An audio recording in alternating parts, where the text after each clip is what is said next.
El demonio es protestante. Testimonio de mi conversión al catolicismo por Luis Miguel Boullón. La paz del Señor sea con todos ustedes. Soy Daniel Zapata. El testimonio que escucharán a continuación es del hermano Luis Miguel Boullón. Su testimonio fue publicado el 30 de octubre del 2006 en la revista virtual Radio Cristiandad y que hoy les comparto para mayor gloria de Dios y dicha para toda la Iglesia Católica. El demonio es protestante. Fue la primera frase que pronuncié tras mi conversión, a quienes me escucharon por más de 12 años como su pastor. El escándalo fue mayúsculo. Algunos ya habían notado que mis vacaciones fueron demasiado precipitadas y quizá hasta exageradamente prolongadas. Fueron unas vacaciones raras incluso para mi familia, que me veía reticente a las prácticas habituales en casa, como la lectura y explicación de la Biblia. Ya habíamos tenido demasiadas rencillas a causa de mis nuevos pensamientos. Al principio fue el verbo. Recuerdo vivamente los primeros momentos de rabia que tuve al leer un artículo en esta revista que ahora aprecio tanto, como es la que me honra publicando este trabajo. Yo encontraba que la nota era demasiado radical en sus afirmaciones, demasiado rotunda para lo que yo estaba acostumbrado a leer. No me dejaba muchos flancos descuidados por dónde atacar. O refutaba el centro del asunto o no tenía sentido desmenuzar 3 o 4 aspectos como se me había enseñado a realizar de forma automática e inconsciente. Generalmente los católicos tienen como que una cierta vergüenza por mostrar todas las cartas sobre la mesa, y como no muestran todo con claridad, es muy fácil prender fuego a sus tiendas de campaña, porque dejan demasiados lados flacos. En lo personal, nunca recurrí a lo que ahora entiendo como leyendas negras, porque me parecía que era inconducente debatir basándome en miserias personales o grupales sin haber derribado la propia lógica de su existencia. Eso hice con algunas sectas o con temas como la evolución o algunos derechos humanos según se les entiende normalmente. Reconozco que muchos de los que en ese momento eran mis hermanos caen en ese error, tratando de derribar moralmente al adversario, diciéndole cosas aberrantes sobre su fe.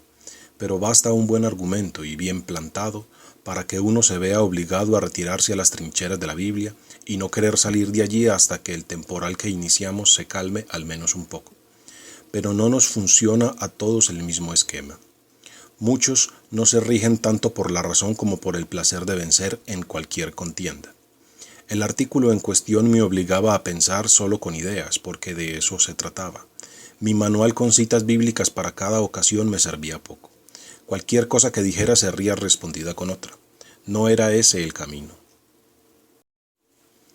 Creo haber estado meditando en el problema unas 5 o 6 semanas, hasta que resolví acudir a la parroquia católica que quedaba cerca de mi templo. El sacerdote del lugar se deshacía en atenciones cada vez que nos encontrábamos. La verdad es que él estuvo siempre mucho más ansioso de verme que yo de verle a él. En ocasiones nos veíamos forzados a encontrarnos en público por obligaciones propias del pueblo. Pero de ordinario no nos encontrábamos. Era lo que ahora se llama un cura nuevo, con una permanente guitarra en las manos y muchas ganas de acercarse a mí. Primera confesión de mala fe. Yo aprovechaba, Dios me perdone, de sacarle afirmaciones que escandalizaban a mis feligreses. El pobre nunca entendió que el ecumenismo muchas veces sirve más para rebajar a los católicos que para acercar a los separados. Uno tiene la sensación de que si la Iglesia puede ceder en cosas tan graves y que por siglos nos separaron, entonces realmente no le importaba tanto como a nosotros, que jamás cambiaríamos una sola jota de la doctrina. Otra cosa que solía hacer, me avergüenzo al recordarla, era tirar a mis chicos a discutir con los de la parroquia. Los pobres parroquianos se veían en serios apuros en esas ocasiones. En el fondo yo me aprovechaba de que los chicos católicos estaban muy mal formados, como comentábamos a sus espaldas. Solo van a la parroquia a divertirse, para repartir cosas a los pobres y para hacer dinámicas de vida, pero de doctrina y de escritura no saben nada. Nos gustaba vencerlos con las cosas más tontas posibles, A veces surgían temas más sabrosos, pero con los argumentos normales bastaba para al menos hacerles callar. Esa tarde no estaba el sacerdote de siempre. Había sido removido de la parroquia por una miseria humana comprensible en alguien tan cálido en su manera de ser. Cayó en las redes del demonio bajo la tentadora forma de una parroquiana, con la que ni siquiera se casó. A cambio del párroco de siempre salió a atenderme con una cara menos complacida un sacerdote viejo y de mirada penetrante. Lo habían castigado relegándolo dándole el cuidado de la parroquia de nuestro pequeño pueblecito. En los últimos 30 años la población había pasado de mayoritariamente católica a una mayoría evangélica o no practicante. Yo generalmente acudía para refrescar mi memoria y cargarme de elementos nuevos que luego trabajaba como materia de mis prédicas, o para sondear la visión católica de alguna cosa. El padre M. no fue tan abierto. Me recibió con amabilidad, pero con distancia.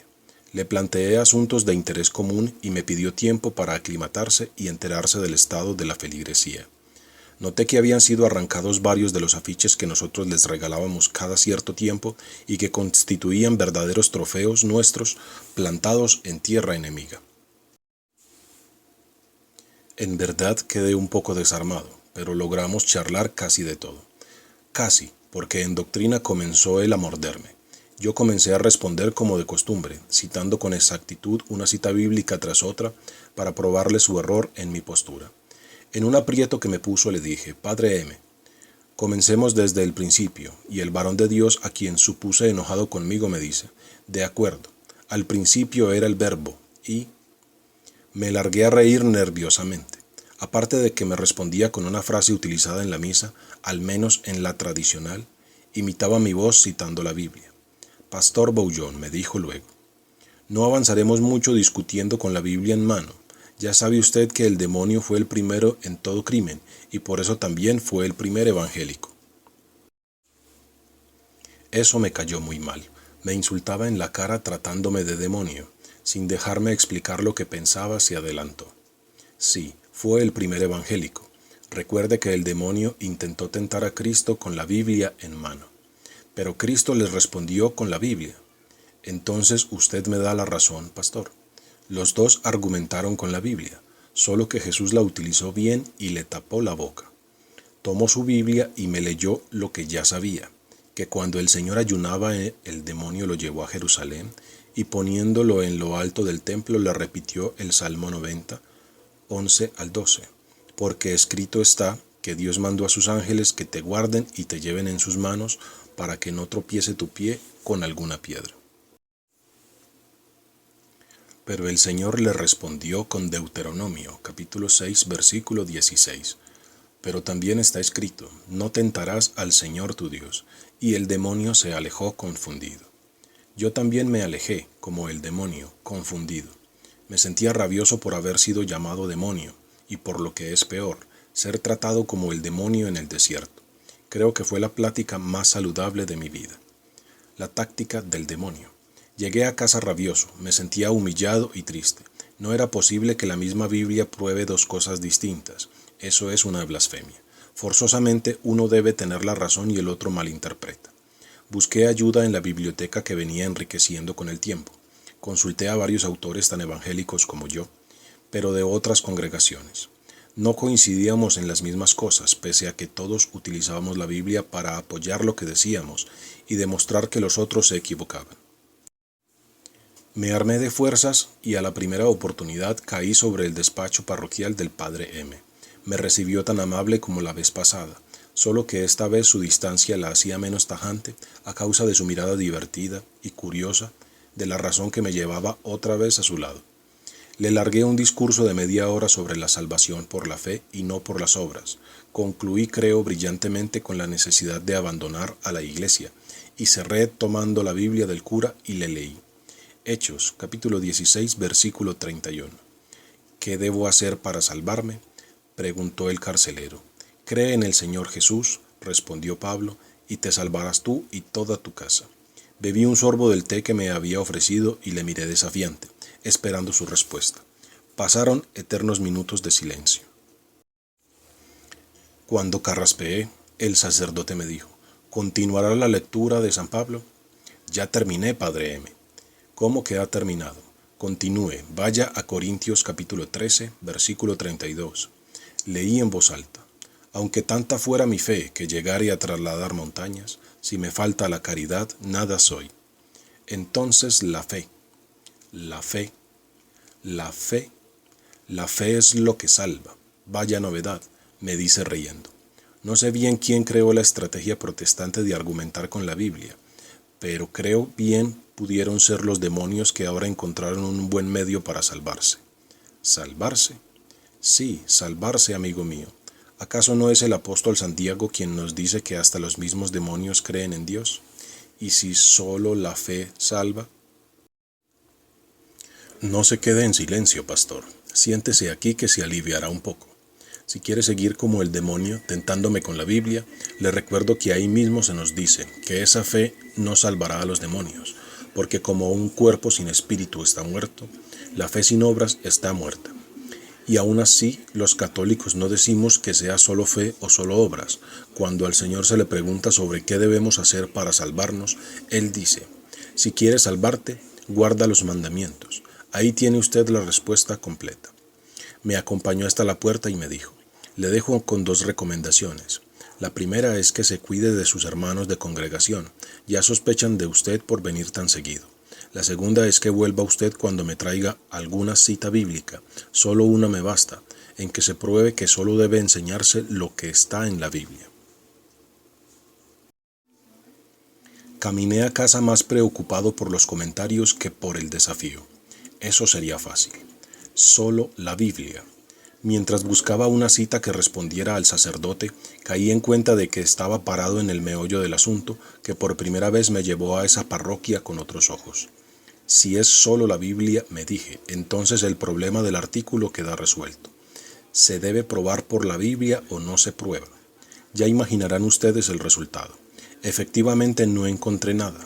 En años de ministerio jamás me percaté de que lo central, esto es, que solo debe creerse y enseñarse la doctrina contenida en la Biblia, no está en la Biblia. Encontré numerosos pasajes bíblicos que le conceden la misma autoridad que a las enseñanzas escritas en la Biblia, a las doctrinas transmitidas por vía oral o por tradición. Desde este punto en adelante, muchos otros cuestionamientos fueron surgiendo de la charla con el Padre M y de la lectura de esta revista y de mucha literatura escrita con fines apologéticos. El pago del mundo. Por un momento distraer la atención de mis incursiones a la parroquia católica. Quizás sea porque un sacerdote es esencialmente distinto a un pastor protestante, o quizá por la experiencia de distintos órdenes, confesión, dirección espiritual, etc. El Padre M acertó en su advertencia sobre las miradas que me dirigían mis feligreses a causa de esas visitas no estrictamente ecuménicas. Yo aún no me había percatado de esa desconfianza, pero observando con mayor atención notaba reticencias, censuras y reproches indirectos. Aún la guerra no se declaraba, solo desconfiaban. Me decepcioné mucho, pero no me dejaba vencer por la tentación. El demonio, pensaba, me estaba tentando con Roma, y para eso endurecía los corazones. Pasada una semana de angustias me senté con mi esposa para charlar. Necesitaba desahogarme. Me encontraba en un punto tal que no quería volver a la parroquia católica, pero tampoco me sentía en paz con eso. Después de la cena, oramos con los chicos y se fueron a dormir. Me sentí y abrí mi corazón a mi esposa. Ella había sido una amante confidente y mi compañera de penurias y alegrías. Me escuchó con atención. Sus palabras fueron tan sencillas como su conclusión. Debía alejarme inmediatamente del sacerdote católico y tratar de recuperar la confianza de mis feligreses. Eso era lo prioritario. Teníamos una obligación de fe y teníamos que mantener una familia. No se hablaría más. El caso estaba resuelto. Para ella. Traté de cumplir con todo. Ella siempre fue la sensatez y me refrenaba en las locuras. Dejar de ir a la parroquia fue más fácil para el cuerpo que para mi alma. Algo me atraía de ese ambiente, y por lo demás deseaba la compañía de ese sacerdote provocador y bonachón.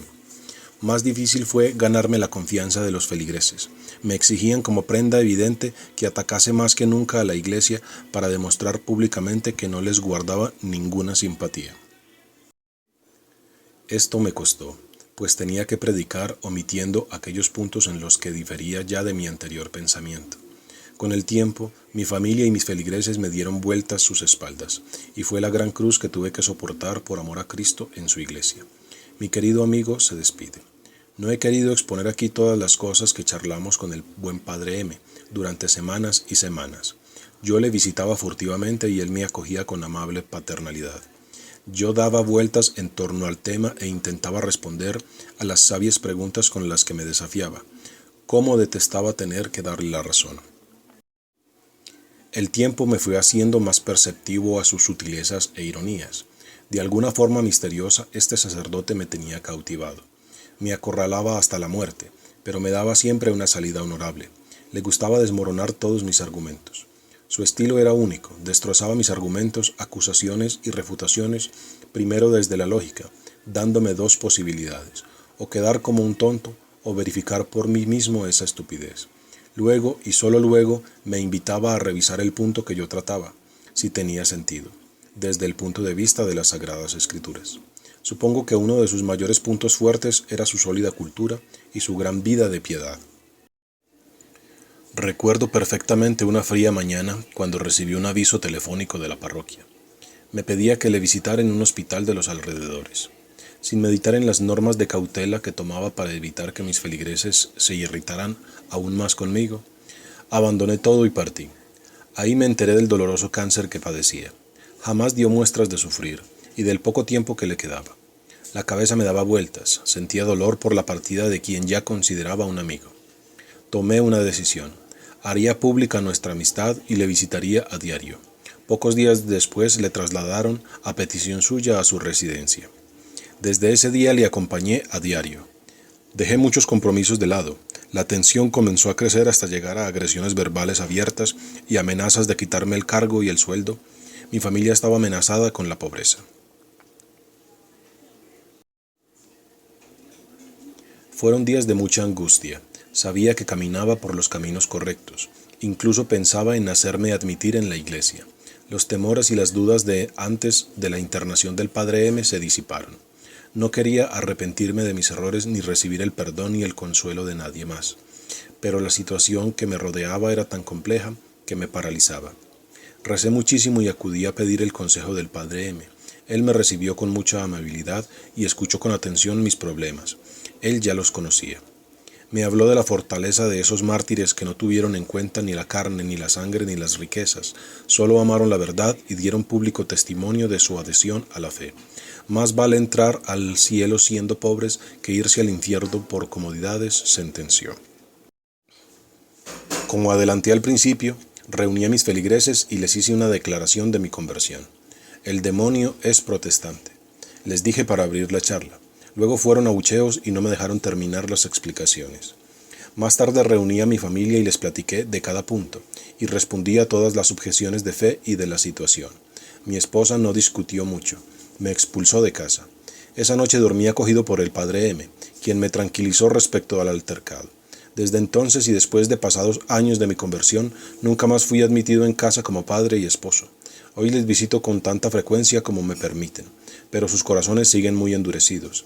El Padre M tuvo muchas palabras para mí, pero las que más me llegaron fue su confesión de ofrecimiento de su vida por la salvación de mi alma, y que con mucho gusto veía el buen negocio ya cerrado. Dios escuche las plegarias de mi buen amigo en el cielo por mi esposa y mis 6 hijos, para que a su tiempo y forma vivan la vida de gracia de la santa fe. Roma, mi dulce hogar. Rogué al buen sacerdote me preparara para adjurar mis errores y ser admitido en la iglesia. Dispuso de todo y una mañana de abril de 2001 fui recibido en el seno de la esposa de Cristo. En junio de ese mismo año mi querido amigo entregó su alma al Señor, siendo muy llorado por todos cuantos le conocimos mejor. Le lloraron los enfermos y los presos que visitaba, los niños y jóvenes de catequesis, los pobres y necesitados que consolaba, los fieles que acudían a él en busca de consejo y del perdón de Dios. En tributo a él escribo estas líneas. Mi querido sacerdote y revista Cristiandad fueron mis 2 grandes apoyos e impulsores tanto de mi conversión como de mi impulso apostólico al trabajar especialmente con los conversos y preparados para la conversión. Tras su partida, la parroquia fue administrada por un sacerdote más cercano al estilo del predecesor del padre M. Yo sentí mucho esto porque con su prédica y actuar desmentía muchos de esos grandes principios eternos que había conocido y amado. A veces me pregunto por la oportunidad de muchos cambios que se hacen más para contentar a los malos que para agradar a los buenos. Recuerdo que mi sacerdote amigo no era muy afecto de ceder ante nosotros, sino más bien a mostrarnos todas las banderas, incluso las más radicales, y estas fueron precisamente las que más me indignaron, pero a un mismo tiempo me atrajeron. Pero persevero en el amor a la iglesia de siempre, a esa doctrina de la que el Señor dijo que pasarán cielos y tierra, pero ni una sola jota será cambiada. Bien sé por experiencia propia y por la de tantos que han compartido conmigo sus testimonios de conversión, que esos coqueteos con el error no producen conversiones, y las pocas que se producen son de un género muy distinto, por superficiales y emocionales, de las verdaderas conversiones, esas que producen santos. La realidad es la que constataba a diario como pastor protestante, cuando la poca preparación de los católicos y la confusión que produce el falso ecumenismo llenaban las bancas de nuestras iglesias y los bolsillos de nuestras congregaciones evangélicas. La ignorancia religiosa de los fieles es la cosa más agradecida por las sectas, porque al ser muchas veces hijas de la pereza espiritual, se acompaña por la pereza intelectual. Basta entonces cualquier cosa que les emocione, que les haga sentir queridos, y luego viene el sermón acostumbrado para hacerles dudar, primero, y luego darles respuestas rotundas. Eso los desestabilizaba, y luego los atrae nuestra seguridad, y luego salimos a las calles a gritar contra los dogmas. Ahora, junto con ustedes, puedo acudir a los pies de María Santísima y pedir que por amor a la divina sangre de su Hijo amado, obtenga la conversión de los paganos, de los herejes y cismáticos, y que, haciendo triunfar a la Iglesia sobre sus enemigos, instaure la paz de Cristo en el reino de Cristo.